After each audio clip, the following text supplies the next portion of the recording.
Good evening. 3 days after a devastating cyclone hit the coast of Bangladesh, aid agencies have revealed that the death toll could be as high as 10,000 people. The cyclone's been described as a national calamity after hitting coastal areas and affecting some 2.7 million people. The floods it triggered have damaged more than 700,000 homes, and the Red Crescent charity now fears that between 5,000 and 10,000 people have died. The Conservatives say every child in England should be able to read by the age of 6.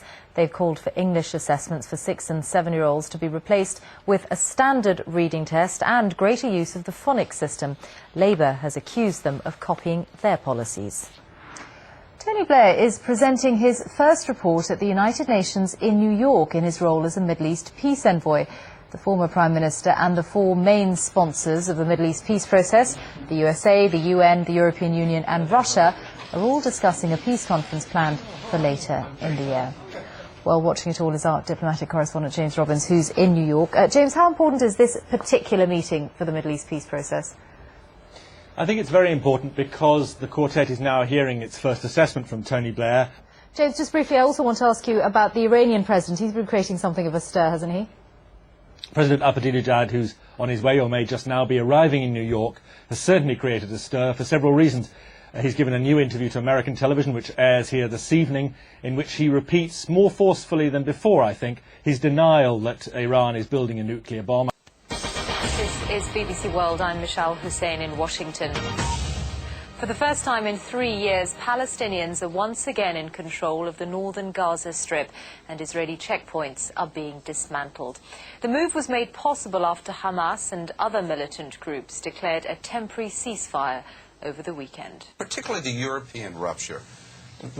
How serious is that? Is it irreparable? Is it going to do really lasting harm to it? I think it's certainly going to have a really lasting legacy, because doesn't it also show you how you can't take these alliances for granted? Basically, you can't assume that with whatever history you've had in the last 50 years that these are going to be your friends forever. You have to work at all of these relationships, and I think that, you know, there are some very hard lessons to be learned about how you have to keep people on your side. It's the most popular diet in history. Indeed, the Atkins diet book has sold more copies this year than the most popular version of the Bible. Despite the health warnings, more than 3 million people in this country are on the Atkins diet right now.